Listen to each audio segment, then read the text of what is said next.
The morning sun filtered through the tall windows of Westlake Academy as 16-year-old Jasmine stood in the front office, clutching her violin case like a shield. Her heart was beating so fast she thought everyone could hear it. This wasn't just any school. Westlake was known across the state for its arts program. Kids who went here often ended up at places like Juilliard or Berkeley. Jasmine watched as students walked by, their confident steps and easy laughter making her feel even more out of place. They'd all seemed to belong here, while she felt like an outsider looking in. Her worn sneakers and simple clothes stood in stark contrast to the designer outfits around her. "Your schedule, dear," said the office lady, handing her a printed timetable. "First period is music theory with Mr. Davidson in room 210. Jasmine nodded and thanked her quietly. As she walked through the hallway, she couldn't help but stare at the walls lined with photos of famous graduates, musicians, actors, dancers who had made it big. Would she ever belong among them? The thought made her stomach twist. Back in her old neighborhood, Jasmine had been known as the Violin Girl. Since she was 4, the instrument had been her voice, her way of expressing feelings she couldn't put into words. Her grandmother had noticed her talent first, how little Jasmine would hum along perfectly to songs on the radio. With an old violin bought from a pawn shop, her journey began. Now, 12 years later, that same violin, upgraded and cared for with all the love in the world, was in her hands as she searched for room 210. Last month, when her mom had told her they were moving so she could attend Westlake, Jasmine had mixed feelings. Pride, yes, but also fear. Her mom would now have to work 2 jobs, at the hospital during days and cleaning offices at night. Also, Jasmine could have this chance. "I'm doing this because you have a gift," her mom had said while packing their small apartment, "and nobody's going to stop you from sharing that gift with the world." Jasmine found room 210 and paused outside the door. Through the small window, she could see students already seated, chatting easily with each other. The knot in her stomach grew tighter. Taking a deep breath, she pushed open the door. The classroom fell silent. 20 pairs of eyes turned to stare at her. At the front stood a tall man with graying hair and glasses. "Mr. Davidson," she assumed. "You must be the new student," he said, his voice neither welcoming nor unwelcoming. "Find a seat." Jasmine spotted an empty chair near the back and quickly made her way to it, feeling the weight of everyone's stares. She carefully placed her violin case under her desk. "As I was saying before the interruption," Mr. Davidson continued, "this semester we'll be covering advanced harmony and composition techniques essential for serious musicians." Throughout the class, Jasmine tried to participate. She raised her hand several times when Mr. Davidson asked questions about chord progressions, something she understood well from her previous training. But each time he called on someone else, his eyes skipping over her raised hand as if it wasn't there. When the bell rang, students crowded around a sign-up sheet for orchestra auditions. "The Winter Showcase is our most important event," Mr. Davidson announced. "Only our best students will be featured." Jasmine waited until most students had signed up before approaching the sheet. As she reached for the pen, Mr. Davidson cleared his throat. "We have very high standards here," he said, looking down at her with doubtful eyes. "This isn't a community center program." The words stung more than they should have. Behind her, she heard whispers. "Probably got in through that special scholarship program. Does she even know who Mozart is?" Jasmine signed her name anyway, her hand steady despite the hurt bubbling inside. That evening, in the tiny bedroom of their new apartment, she took out her violin. Her mom was already at her night job, so no one was there to hear her play. As she positioned the violin under her chin, the way she had done thousands of times before, a sense of calm washed over her. Then she began to play Paganini's Caprice No. 24, one of the hardest pieces ever written for violin. Her fingers flew across the strings, each note perfect and clear. In this moment, there was no Mr. Davidson, no whispers, no doubts. There was only the music, difficult, beautiful music that few her age could master. Tomorrow would be another day at Westlake. Another day of proving herself. But tonight, in this small room with just her violin, Jasmine already knew what her new classmates and teacher didn't. She belonged in the world of music more than anyone could imagine. The next morning, Jasmine arrived early to music theory class, hoping to make a better impression. She chose a seat in the front row this time, violin case beside her desk. Other students filed in, some glancing her way with curious looks, others ignoring her completely. A girl with long braids smiled briefly at her before sitting 3 seats away. Mr. Davidson entered precisely as the bell rang, his leather briefcase matching his polished shoes. He placed his materials on the desk with practiced movements, then looked up at the class. His eyes swept across the room, pausing only briefly when they reached Jasmine. "Today we'll discuss the Romantic period composers and their innovations," he announced, writing Romantic period, 1800 to 1910 on the whiteboard. "Who can name some key figures from this era?" Hands shot up around the room. Jasmine raised hers too, holding it high. Mr. Davidson pointed to a boy near the window. "Tchaikovsky," the boy answered confidently. "Good. Another?" Mr. Davidson asked. Again, Jasmine's hand went up, and again he called on someone else. "Chopin," answered another student. This pattern continued throughout the class. By the 4th question, Jasmine's arm was getting tired, but she kept it raised. She knew these composers like old friends. Their music had filled her apartment since childhood. Yet Mr. Davidson somehow never seemed to see her hand among the forest of others. When the discussion turned to Brahms, Jasmine couldn't help herself. He wrote 4 symphonies, but his violin concerto is considered one of the most technically challenging pieces in the repertoire, she added when another student finished speaking. The classroom went quiet. Mr. Davidson turned to her, his expression cool. "I don't recall asking you, Ms. Williams," he said. "In this classroom, we raise our hands and wait to be called upon." Heat rushed to Jasmine's face. She had been raising her hand the entire time. A few students snickered. During lunch, Jasmine sat alone at the edge of a crowded table. She unwrapped the sandwich her mom had made before leaving for her morning shift. From across the cafeteria, she noticed a group of orchestra students huddled together, their instrument cases propped against the wall behind them. They looked like a family, laughing, sharing sheet music, discussing weekend practice sessions. "You're the new girl," said a voice. The girl with braids from class stood beside her, lunch tray in hand. "I'm Tanya. I play cello." "Jasmine." "Violin," she replied, relieved to have someone to talk to. Tanya sat down. "Everyone's talking about orchestra auditions next week. You signing up?" "Already did," Jasmine said, though Mr. Davidson didn't seem thrilled about it. Tanya lowered her voice. "Don't take it personally. He's like that with anyone he doesn't know yet. Plus," she hesitated, pushing food around her plate. "Plus what?" Jasmine asked. "It's just, we don't get many students from your side of town," Tanya said awkwardly. "Some teachers think the special scholarship program lowers standards." The words hit Jasmine like a punch. "I didn't get in through any special program," she said quietly. "I auditioned, just like everyone else." Tanya looked embarrassed.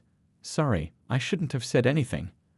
That afternoon, Jasmine found a notice pinned to the orchestra room door, audition schedule posted. Her name was listed last, at 5:45 p.m., well after most students would be gone. As the days passed, Mr. Davidson's behavior didn't improve.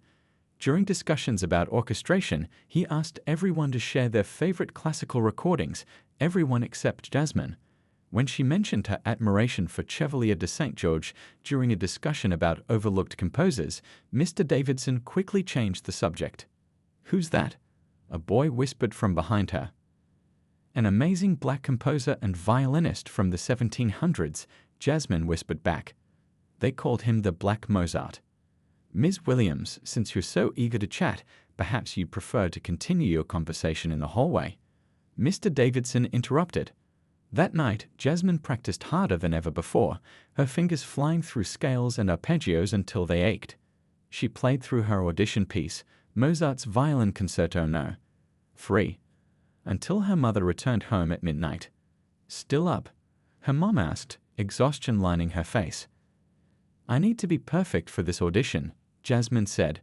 "My teacher, he's waiting for me to fail." Her mother sat beside her on the bed, gently taking the violin. "Then don't give him what he's waiting for," she said simply. "Show him who you really are." Jasmine nodded, determination replacing the hurt in her eyes. If Mr. Davidson wanted to see her fail, he was in for a surprise. She would play like her life depended on it, because in many ways it did. 2 weeks into the semester, Jasmine had settled into a routine. Wake up early, practice violin, go to school, be ignored by Mr. Davidson, practice more at home, sleep, repeat. She'd made a few acquaintances. Tanya from lunch occasionally waved in the hallway, and a trumpet player named Lai had shown her where the practice rooms were hidden. But she still felt like an outsider looking in. The orchestra auditions had been postponed due to what Mr. Davidson called scheduling conflicts, though Jasmine wondered if he was hoping she'd give up and drop out. Not a chance. That Tuesday morning, Jasmine arrived to find students buzzing with excitement. A notice on the board announced that representatives from the State Conservatory would be attending their winter showcase.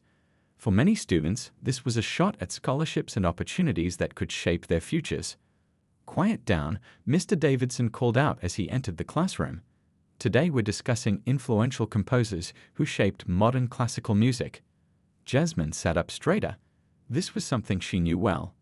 Her grandmother had made sure of that, sharing stories of composers from all backgrounds who had contributed to the musical canon. Mr. Davidson wrote several names on the board: Beethoven, Mozart, Bach, Tchaikovsky, Debussy. "Sir," called out a boy named Peter, "aren't we forgetting some important names? What about Duke Ellington's orchestral work?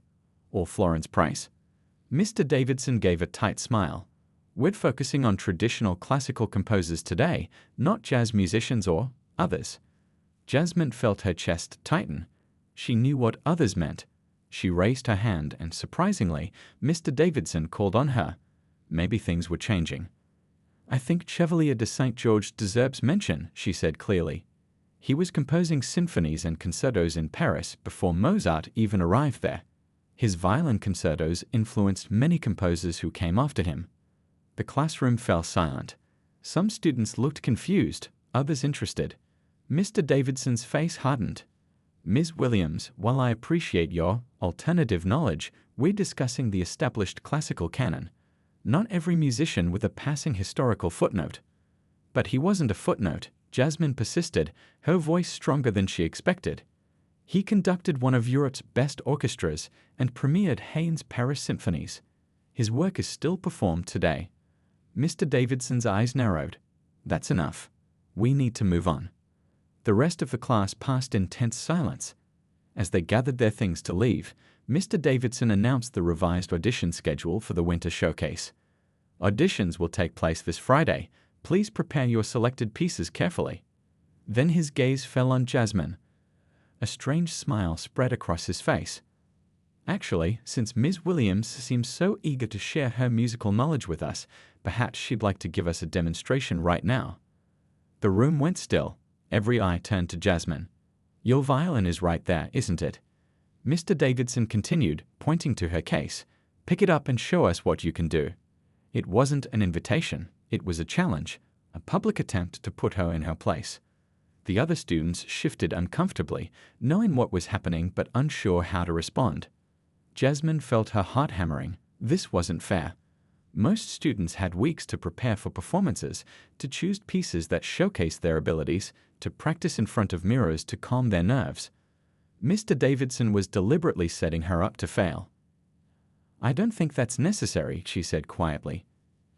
"I'm happy to audition on Friday like everyone else." "I insist," Mr. Davidson said, his voice pleasant but his eyes cold. "After all, a real musician should be ready to perform at any time, shouldn't they? Or perhaps you're not as prepared as you led us to believe." The whispers started again. A few students looked down at their desks, uncomfortable with what was happening. Tanya, sitting across the room, gave Jasmine a look of sympathy mixed with curiosity. Jasmine slowly stood up. Everything her mother had sacrificed, everything she'd worked for, seemed to hang in the balance of this moment. She could feel the weight of assumptions and prejudice pressing down on her shoulders. "Fine," she said, reaching for her violin case.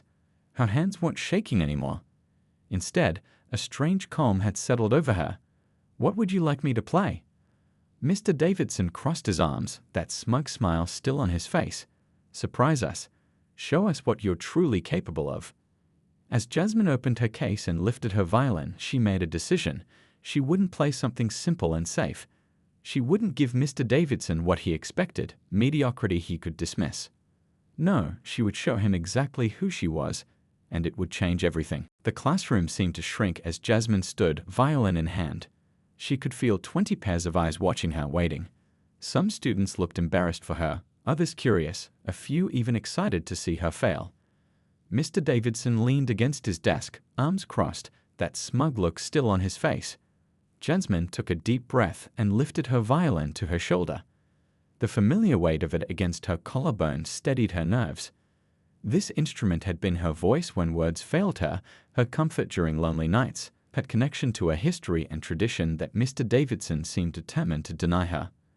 Her bow hovered over the strings for a moment. She could play something simple, a student piece, a folk melody, something that would meet his low expectations. Or she could play what was truly in her heart. The choice was easy. The first note of Bach's Chaconne from Partie de No. 2 rang out clear and strong. A few students gasped softly. Any serious violin student knew this piece, one of the most technically demanding solo violin works ever written. Professional violinists spent years perfecting it. For a high school student to attempt it was bold.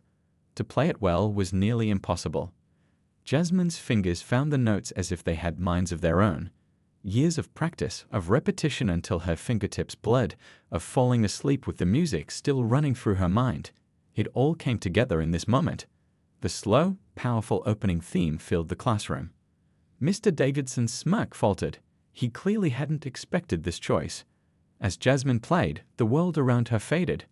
There was no classroom, no staring students, no teacher waiting for her to fail. There was only the music, complex, emotional, demanding everything she had to give. The piece required not just technical skill but emotional maturity.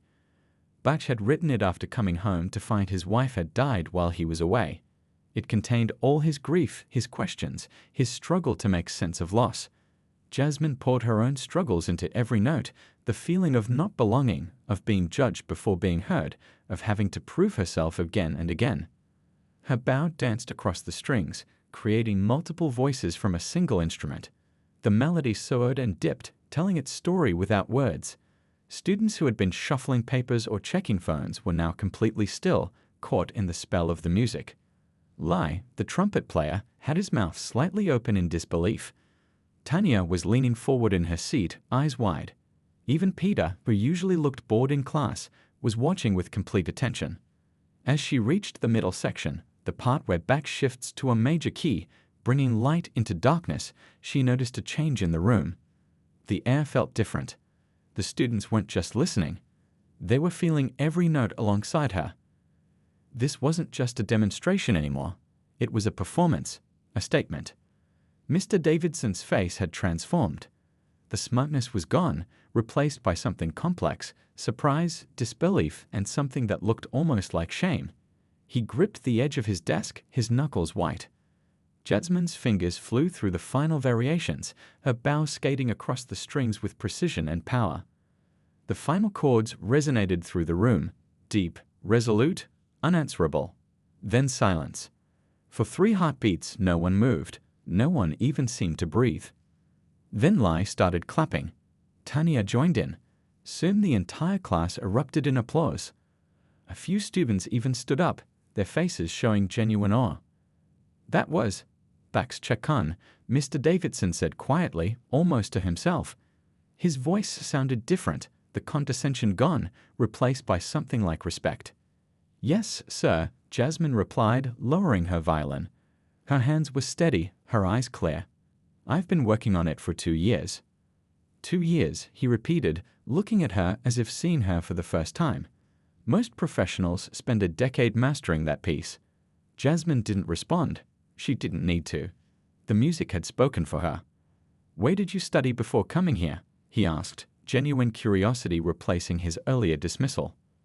With my grandmother first, Jasmine said. Then with Mr. Chen at the Community Arts Center. He used to play with the National Symphony. Mr. Davidson nodded slowly. I see. And for the first time, it seemed he truly did. As she returned to her seat, Jasmine felt different. The weight that had been pressing on her shoulders since she arrived at Westlake was lighter. She hadn't just played music today. She had claimed her place in this room, in this school, in the long tradition of musicians who had something important to say. And everyone, including Mr. Davidson, had finally heard her. By lunch, the whole school was buzzing about what had happened in Mr. Davidson's class. Jasmine could feel the shift as she walked through the hallways. Students who had never looked her way before now nodded or smiled. A few even stopped to talk to her. "Is it true you played Bach's Chaconne from memory?" asked a girl with glasses who introduced herself as Zoe, concertmaster of the senior orchestra. "That's conservatory-level repertoire." Before Jasmine could answer, Tanya appeared at her side. "It was incredible," she told Zoe. "You should have seen Mr. Davidson's face. I thought his jaw would hit the floor." For the first time since arriving at Westlake, Jasmine didn't eat lunch alone. She sat with Tanya Lai and several other music students who peppered her with questions about her training and background. One boy had even recorded part of her performance on his phone. "I only caught the last minute," he said, showing her the video. "But it's already got 50 comments in the school chat group." "You recorded me?" Jasmine asked, suddenly uncomfortable. "Sorry, should I delete it?" he asked, looking worried. Before she could answer, someone tapped her shoulder. It was Ms. Reynolds, the school secretary. "Principal Martinez would like to see you in her office," she said. A hush fell over the table. Being called to the principal's office was rarely good news. "Now?" Jasmine asked. "Yes, dear. Bring your things." The walk to the office felt longer than usual. Had she broken some school rule by playing in class? Was Mr. Davidson complaining about her challenging his authority? Her stomach tightened with worry. When she arrived, Ms. Reynolds ushered her into a small conference room. To her surprise, Mr. Davidson was already there, sitting across from a woman in a tailored suit who must be Principal Martinez. "Ah, Jasmine, please have a seat," Principal Martinez said warmly. She was younger than Jasmine expected, with keen eyes and a firm handshake. "I've heard quite a lot about your performance this morning." Jasmine sat down, still clutching her violin case. "I'm sorry if I caused any trouble," she began. Principal Martinez waved away her apology. "Trouble? Not at all. Quite the opposite." She glanced at Mr. Davidson. "Mr. Davidson has been telling me about your exceptional talent." Mr. Davidson cleared his throat, looking distinctly uncomfortable. "Yes, well, Ms. Williams demonstrated remarkable technical skill and musical maturity this morning. It was unexpected." The word hung in the air. Unexpected because she was new, because she was black, because he had prejudged her. He didn't elaborate, and Principal Martinez didn't ask him to. "I understand you've been studying violin since you were very young," Principal Martinez continued. "Since I was 4, Jasmine confirmed. "My grandmother taught me first. She played in the City Symphony before she retired." "And you chose Bach's Chaconne this morning. An ambitious choice." "It's a piece I've been working on for a long time," Jasmine explained. "It means a lot to me." Principal Martinez nodded thoughtfully. "Well, Jasmine, I have a proposition for you. Our chamber orchestra has an opening for a violinist. It's usually reserved for seniors, but in light of your evident abilities, I'd like to offer you the position." Jasmine blinked in surprise. The chamber orchestra was Westlake's elite performing group. They traveled to competitions and played at important school events. Additionally, Principal Martinez continued, "I think we can agree that waiting until Friday for your official audition is unnecessary." She looked pointedly at Mr. Davidson. "Wouldn't you say so?" Mr. Davidson nodded stiffly. "Yes. I believe we can consider this morning's performance as Ms. Williams' audition for the winter showcase. She will, of course, need to audition for specific solos, but her place in the orchestra is secured." Jasmine could hardly believe what she was hearing. Just yesterday, she had been an outsider. Now she was being offered opportunities usually reserved for the school's top musicians. "Thank you," she managed to say. As they left the meeting, Mr. Davidson stopped her in the hallway. His expression was hard to read, a mixture of embarrassment and something else. Pride, maybe, or regret? "Ms. Williams," he said formally, "I owe you an apology. I made assumptions about your abilities that were clearly unfounded." It wasn't a warm apology, but it seemed genuine. Jasmine nodded, accepting it for what it was. Just then, her phone buzzed with a notification. The video from lunch had been shared beyond the school chat. Someone named Professor Chen from Juilliard had commented, "Who is this young violinist?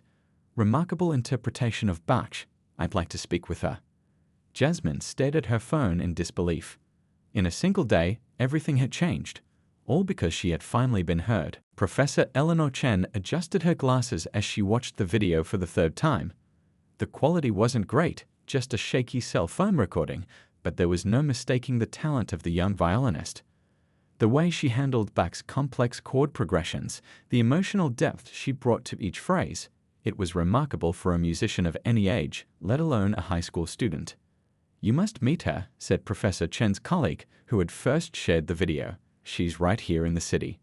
That Saturday morning, Jasmine sat nervously in the small cafe near her apartment building.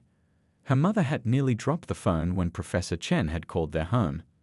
"A professor from Juilliard wants to meet you," she had repeated, wide-eyed. "Jasmine, do you understand what this means?" Jasmine understood perfectly. Juilliard was the dream. The top music school in the country, perhaps the world. Even being noticed by someone from there was a rare honor. The cafe door opened, and a petite woman with short salt and pepper hair walked in. She carried herself with the quiet confidence of someone who had performed on the world's greatest stages, which, as Jasmine knew from her hasty internet search, Professor Chen certainly had. "You must be Jasmine," Professor Chen said, extending her hand. "Thank you for meeting me on such short notice." "Thank you for wanting to meet me," Jasmine replied, her voice steadier than she felt. They ordered tea, and Professor Chen got straight to the point. "That Bach interpretation was exceptional. How long have you been working on it?" "About 2 years," Jasmine explained. "My grandmother started me on it.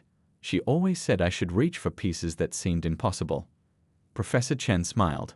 "Wise woman, your grandmother. Tell me about your training." For the next hour, they talked about music, not just technique and practice, but interpretation, feeling, the story behind each piece. Professor Chen asked questions that made Jasmine think deeper about her playing than she ever had before. Finally, Professor Chen set down her cup. "I'd like to work with you, Jasmine. I teach at Juilliard, but I also mentor a small group of promising young musicians privately. We meet on weekends. Would you be interested?" Jasmine's heart leaped. Yes, absolutely.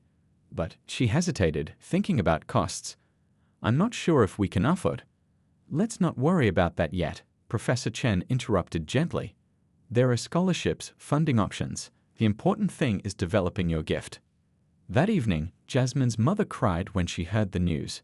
"Your grandmother would be so proud," she whispered, hugging Jasmine tightly. Over the next few weeks, life at Westlake changed dramatically. Word had spread about Professor Chen's interest in Jasmine, elevating her status virtually overnight. Students who had ignored her now greeted her in hallways. Teachers who had barely noticed her now paid special attention.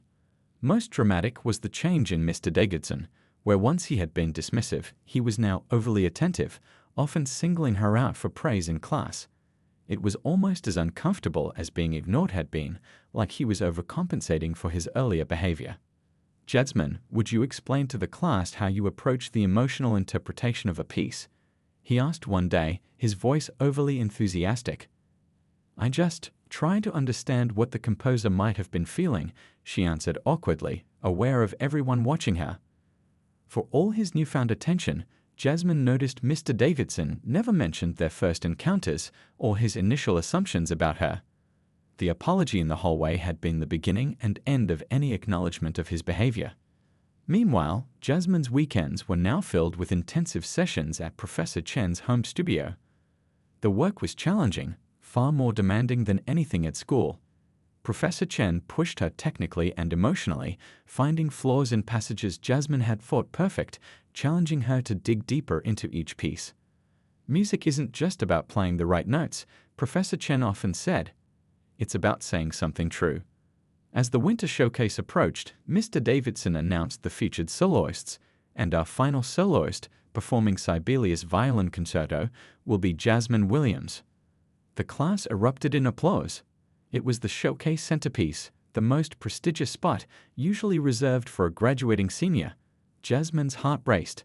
This was the opportunity of a lifetime. After class, Lai caught up with her in the hallway. "Have you heard?" he asked excitedly.